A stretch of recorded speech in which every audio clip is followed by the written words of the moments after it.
Me é garçom que te sonha ser servido. Jogaram na plateia, manca ser ouvido ou lido. Poema escrito na grito, de coração aflito, que pagado na silêncio do infinito. Já morre numa folha e revive naquele outro. Da viagem na cada linha, caneta, piloto. Escreve minha nome na timeline. Tempo Harry Potter, traz magia na punchline. Reencarna Harry Potter. Minha rap bolha conta, escreve com varinha de foda. Letras cinta na beat e caderno almofada. Trabalho de cabeça, meu barbeiro. Mas fica na memória, chama igreja Jeová. Para bem testemunha, minha glória. Cada track uma aventura, poli chama Indiana Jones. Arte, meu Mona Lisa, e minha mão na microfone. Gata anda com fake, minha pé é grande para esse. Da mante com o real, minha liga com português.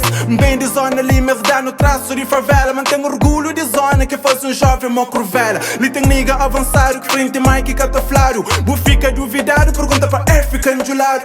Rappers financeiro, fazer rap bijuteria. Manda se tá com o lado certo em vez de se tá com maioria. E na hora rima, minha rap é manda. Família trabalha, obra prima. Que me se jobam fazer arte. Só respiração, para que se levanta. Ser inspiração, Mike ligaram minha frente. Som chiga beira, é som. Monstro lyrical, aberração.